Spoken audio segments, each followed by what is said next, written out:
जय हिंद जय भारत। दोस्तों बहुत बहुत स्वागत है सीका 23 न्यूज़ चैनल में। आज ईदगाह बड़ी मस्जिद के अंदर ईदगाह की जो विवादित ज़मीन है उसको लेकर एक नई कमेटी गठित की गई है और कमेटी के कुछ सदस्य हमारे साथ हैं, जानेंगे उनसे कि किस वजह से ये कमेटी गठित की गई है। सदर साहब, किस वजह से कमेटी गठित की गई है? ये संघर्ष समिति बनाई गई है और ये संघर्ष समिति इसलिए बनाई गई है कि ईदगाह की ज़मीन है उसके लिए ये संघर्ष समिति बनाई गई है। और आज इस संघर्ष समिति द्वारा ईदगाह मस्जिद के बाहर से हस्ताक्षर अभियान चालू किया गया। जानेंगे कुछ और लोगों से कि ये कमेटी किस वजह से गठित की गई है और इस कमेटी के क्या फ़ायदे होंगे आगे चल के, जी बताइए। कमेटी के आगे की जो प्रस्तावना वह धीरे धीरे जनता के सामने आ जाएगी। मेरा आपसे और सभी लोगों से ये कहना है कि जब वो वहाँ पे काबिज लोग कह रहे हैं कि ज़मीन हमारी है, ख़रीदी हुई है, तो वो ईदगाह को 12-13 बीघा ज़मीन क्यों दे रहे हैं? दूसरी बात यह है कि 2014 में इसमें लास्ट में कार्रवाई हुई थी, उस कार्रवाई के बाद में अगर ईदगाह वाले हैं तो वो कार्रवाई क्यों नहीं कर रहे हैं? ये दोनों क्वेश्चन ऐसे हैं जो पूरे समाज के सामने आने चाहिए और इनके खिलाफ जो भी बातें होती है और समाज के लिए जो ज़मीन लेने के लिए कार्रवाई होती है वो कार्रवाई करने के लिए हम यहाँ आए हैं। कमेटी के सदस्य से किस वजह से कमेटी गठित की गई है, कमेटी का क्या नाम है और कमेटी का आगे चलकर क्या काम रहेगा?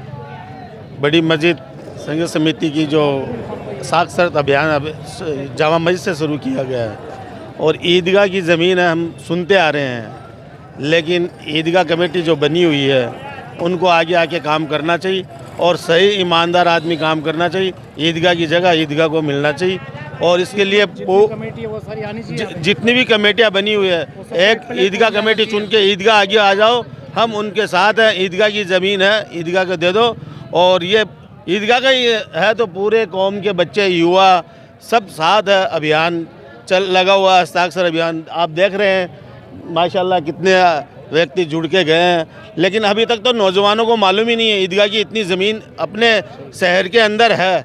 और मैं ये कह रहा हूँ जो अलग अलग कमेटियाँ जैसे हमने भी अलग बनाई है, औरों ने, इसकी ज़रूरत क्या है? अगर एक कमेटी ईदगाह है, हम सब उन पर लब्बैक कहने के लिए तैयार हैं। ईदगाह की ज़मीन ईदगाह को मिलना चाहिए। आखिरी दम तक लड़ने का मन है आपका? बिल्कुल, आखिरी हम नहीं, पूरी कौम ही लड़ेगी, हम भी तैयार हैं।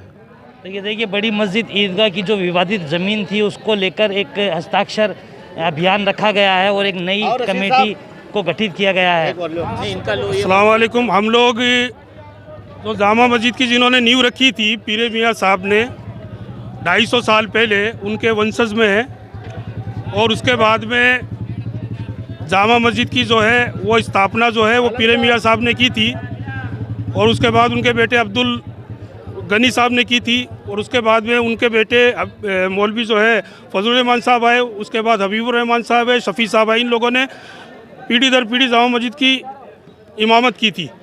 उस वक्त 1935 के अंदर राव राजा साहब ने जो वक्त का दीनदार था उसको वो जगह उनको दी और कहा कि भी ये जामा मस्जिद की जगह है, ये भी उनका जामा मस्जिद का जो पट्टा है वो भी उन्हीं के नाम से है। तो उनको कहा ये जगह भी आप लीजिए और ये जगह भी आप कौम की भलाई के लिए रखिए। उसके बाद वो जगह जो है जंगल थी, तो कुछ काश्तकार आए और वो काश्तकार आके बोले कि भाई ये जगह जो है हमें खेती के लिए आप दे दीजिए, हम अपना पेट भर लेंगे। तो उनको वो हिफाजत के लिए जगह दे दी, उन्होंने उस पर कब्ज़ा कर लिया। अभी वो जगह के लिए फिर कोर्ट के अंदर केस हुआ, उसमें जीत गए। अभी मसला हमारा ये है कि वो जगह जो है वो मस्जिद की जो कमेटी है, चाहे वो नई कमेटी बने, इसके लिए उनके वंशज वो भी कमेटी में शामिल हो और आम मुसलमान भी शामिल हो, वो सब मिलकर तय करे कि वो 100 बीघा ज़मीन है वो मुसलमान की भलाई के लिए कैसे लगाई जाए। वो हम लोग उनके पास गए थे तो उन्होंने हमारे सामने लाठी निकाली कि भाई हम लोग जो है जगह नहीं देंगे। तब ये लोग भोले वाले थे, सीधे साधे थोड़े थे, लड़ने के लिए तैयार नहीं थे। अभी भी एक वीडियो आया है, उसमें वो बोल रहे हैं कि हम इस ज़मीन के लिए मरने के लिए तैयार हैं। तो मैं उनको बोलता हूं कि तुम मस्जिद की ज़मीन को दबाने के लिए, मरने के लिए तैयार हो, तो हम भी मस्जिद की ज़मीन बचाने के लिए, मरने के लिए तैयार हैं। कौम को खुला चैलेंज है इसका इसलिए मतलब। ये हम जो है उन्होंने कहा साफ साफ कि सीकर के मुसलमानों का हमारा संदेश है, हम सिर्फ 12 बीघा ज़मीन दे सकते हैं। वो कौन होते हैं 12 बीघा ज़मीन देने वाले? ये कौम तो राव राजा की दी हुई है मुसलमानों की भलाई के लिए। तो हमारी अपील ये है कि भाई ये जगह जो है, हमारी यही अपील है कि ये जगह जो है वो मस्जिद के अंडर में है, मुसलमानों की भलाई में लगे, किसी और के पास में नहीं जाए। एक सवाल आपसे ये पूछा था, सीकर 23 न्यूज़ की टीम वहाँ पहुँची थी, उन लोगों का रिव्यू लिया था, उन लोगों से बातचीत की थी। उन्होंने एक उस वीडियो के अंदर एक बात कही है कि हमने ये ज़मीन खरीदी है और फजलुर रहमान जी से खरीदी है। वो क्या माजरा था? फजलुर रहमान साहब के कोई साइन नहीं उसके ऊपर। उन्होंने कहा हमारे पास में सरकारी दस्तावेज है, वो दिखा रहे हैं। उन्होंने अपने अपने नाम डाल लिए, उन्होंने अपने आगे मौलवी लगा के और वो जगह पे कब्जा कर लिया। अच्छा, आज अगर वो जगह खरीदी हुई तो वो 12 बीघा ज़मीन देने को कैसे तैयार है? वो कैसे बोल रहे 12 बीघा ज़मीन ले लो, बैठ के बात कर लो? क्यों बोल रहे हैं? वो जगह मस्जिद के लिए दी गई थी, मुसलमानों की भलाई के लिए दी गई थी, उस पर कब्जा किया हुआ है। 28 बीघा ज़मीन है, उसको प्लॉटिंग कर दी, बाकी जगह खाली है और वो उसके लिए फैसला भी आ चुका है कोर्ट से। वो मुसलमानों की जगह है और वो मुसलमानों को मिलना चाहिए, हमारी तो ये दरख्वास्त है। और हम चाहते हैं इसके लिए कमेटी बने, उसमें सारे मुसलमान भाई आए और इसके लिए लड़ाई लड़े। एक ही कमेटी बन के, अलग अलग कमेटी नहीं बने, एक ही कमेटी बने और उस पर सारे के सारे लोग आए और उसमें जो हमारे वंशज है उनको भी शामिल करें और मुसलमान भाई भी आए और वो जगह छुड़ाए। फिर वो तय करे कि भी मुसलमान की भलाई के लिए जगह वो कहाँ काम में लेना। नई संघर्ष समिति के सदस्य काफ़ी तादाद में हमारे साथ मौजूद है यहाँ, और दूसरे जो सदस्य उनसे जानेंगे कि इस लड़ाई को वो कहाँ तक लड़ेंगे और जो ईदगाह मस्जिद की ज़मीन है और जो विवादित ज़मीन है उस ज़मीन का आगे चलकर क्या हल निकलेगा। जी बताइए आप। बड़ी मस्जिद भूमि संघर्ष समिति की जो ज़मीन है ईदगाह की, जो जगमालपुरा फाटक के पास में, पहले तो हम सवाल ये करना चाहते हैं कि वक्फ बोर्ड में ये ज़मीन किसने दी, क्या क्यों दी और किसने दी, कौन है देने वाले? जब राजा राव ने बड़ी मस्जिद, ये जामा मस्जिद और ईदगाह मस्जिद की ज़मीन जो है वो मुसलमानों के नाम की थी, 112 बीघा के तकरीबन करीब है।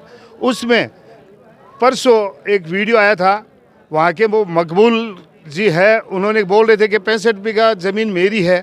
तो वो कहाँ से लाए? वो बोल रहे हैं 1935 से, और कभी बोल रहे 200 साल पुरानी है। तो मैं उनसे ये पूछना चाहता हूँ कि 200 साल पुरानी ज़मीन है, वो 200 साल पुरानी, उसके पास क्या दस्तावेज़ है? और मैं ये कहना चाहता हूँ दस्तावेज़ तो आज बहुत बनते हैं, मैं भी बना लूँगा और कोई भी बना लेगा, फर्जी दस्तावेज बहुत बनते हैं। उन्होंने ये कहा है कि फजलुर रहमान मौलवी साहब के उस पर साइन है, तो वो साइन हमें बताओ। फजलुर रहमान मौलवी साहब के जो साइन है वो हमें मालूम है कि मौलाना साहब साइन कैसे करते हैं। उन्होंने जो फर्जी साइन किए हैं वो ज़मीन ईदगाह मस्जिद कमेटी की है, और मैं जो ईदगाह मस्जिद कमेटी के जो सरपंच वो 15-17 कमेटी बना रखे हैं, मैं उनको यही कहना चाहता हूं कि भैया ये समितियां छोड़ो, एक तख्त पे आ जाओ, एक जाजम पे आओ, एक साथ मिलकर इस ज़मीन के हक के लिए लड़ेंगे। और ये ज़मीन ईदगाह मस्जिद की है। इस ज़मीन के लिए वो सामने वाले बोलते कि हम लठ लेकर और मरने के लिए तैयार हैं, तो हम संघर्ष समिति वाले ये कहते हैं कि हम इस ज़मीन के लिए मरने और मारने के लिए तैयार हैं। जी, आपने आज एक नई समिति और एक कमेटी का गठन किया है, संघर्ष समिति, क्या आवश्यकता पड़ गई थी? भाई मेरा कहना ये है कि जब 2014 तक वे बड़ी मस्जिद के नाम से ये कृषि भूमि चल रही है, तो इनको क्या आवश्यकता हो गई वक्फ बोर्ड में जाने की? वक्फ बोर्ड होती कौन है? हमारी कृषि भूमि को लेने वाली, बड़ी मस्जिद की ज़मीन के लेने वाली। ये तो सार्वजनिक मुसलमानों की ज़मीन है, वक्फ बोर्ड का तो इसमें लेना देना ही नहीं है। वक्फ बोर्ड खुद की संपत्ति की हिफाजत नहीं कर सकती। वक्फ बोर्ड तो खुद की संपत्ति को बेचान कर रही है, तो हमारी संपत्ति की उसकी रखवाली कैसे करेगी? वक्फ बोर्ड का कोई लेना देना नहीं है। हमारी लड़ाई ये है कि 2014 के बाद में वक्फ बोर्ड में गई तो क्यों गई, और ये कमेटी काम करी, ये मुसलमान काम करे, हम उनके साथ हैं। हमारी लड़ाई ये है कि बड़ी मस्जिद की ज़मीन है ना, ये कृषि भूमि थी जो बड़ी मस्जिद के नाम होनी चाहिए, और हम किसी भी हालत में लेने के लिए तैयार हैं, चाहे मरना मिटना ये तो अलग बात है, हमें कुछ भी आगे भी कुछ भी करना पड़े तो हम तैयार हैं। ये जो संघर्ष समिति आपने गठित की है, इसका अध्यक्ष कौन है? मैं डॉक्टर जाकिर बड़गुजर। क्या आवश्यकता पड़ गई थी कि आपको एक नई समिति गठित करनी पड़ी?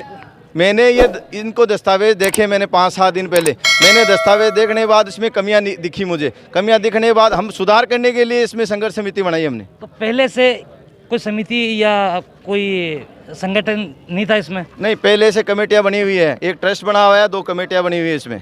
तो क्या आप जो नई कमेटी गठित की है, आप पुरानी जो कमेटियां हैं उनके साथ नहीं जुड़ सकते थे? नहीं, जुड़ने का मकसद नहीं है हमारा जुड़ने का मतलब जुड़ के मतलब मेरा कहने का मतलब ये है कि जुड़ के काम करना। भाई हमारा मकसद ये है कि आम मुसलमानों को ये तो पता चले कि ज़मीन में हुआ क्या आज तक। हमारा मकसद ये जागरूक करने का है। हमें न तो किसी कमेटी के साथ काम करना, न कमेटी के साथ रहना है। हमारा मकसद है जागरूक करना, और किसी भी हालत में हम बड़ी मस्जिद की ज़मीन को वक़्फ़ में जाने नहीं देंगे, किसी भी हालत में, और बड़ी मस्जिद के नाम ही रहेगी ये ज़मीन।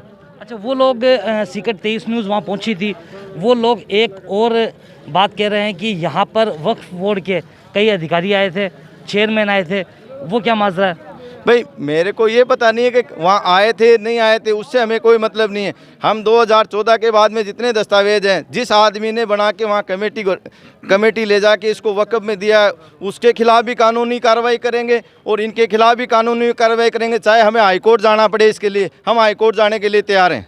मतलब ये जो ज़मीन का जो विवाद चल रहा है, ये ज़मीन आप वक्फ बोर्ड में भी नहीं जाने देंगे? नहीं जाने देंगे। ये बड़ी मस्जिद की ज़मीन है, कृषि भूमि है। राजस्व रिकॉर्ड में आपको दे सकता हूँ दस्तावेज, ये सब लिखे हुए हैं ना, ये दस्तावेज में आपको दे सकता हूँ सर्टिफाई, जिसमें कहीं भी 2014 में वक्फ बोर्ड का नाम नहीं है, बड़ी मस्जिद का नाम है। वक्फ बोर्ड आ कहाँ से गया इसमें? मतलब आपका जो विवाद है, अब विवाद आपका 2 पार्टियों से हो गया? जी सर। तो ये देखिए, संघर्ष समिति को आज गठित किया गया है ईदगाह बड़ी मस्जिद के पास में, और इसके जो अध्यक्ष हैं संघर्ष समिति के, वो डॉक्टर जाकिर बड़गुजर हैं, और इनकी अध्यक्षता में यहाँ पर एक हस्ताक्षर अभियान रखा गया था। सीकर के तमाम करीब मुस्लिम समुदाय के जो लोग हैं उन्होंने हस्ताक्षर किए हैं, और टीम के साथ और समिति के साथ कंधे से कंधा मिलाकर और इस लड़ाई को लड़ने के लिए तैयार दिखे। देखते रहिए सीकर 23 न्यूज़, हमेशा आपके साथ। जय हिंद, जय भारत। अगर किसी भाई को 2014 तक के ये जो हमने बोर्ड लगाए हैं, जो दस्तावेज चाहिए, मेरा ऑफिस है दीन मोहम्मद रोड पे, उदय सेवा संस्थान के नाम से, मैं उसको दिखाने के लिए तैयार हूं। और अगर हमें कलेक्टर के पास, मुख्यमंत्री के पास जाने के लिए हम तैयार हैं। हम इसके लिए संघर्ष करते रहेंगे। जाकिर भाई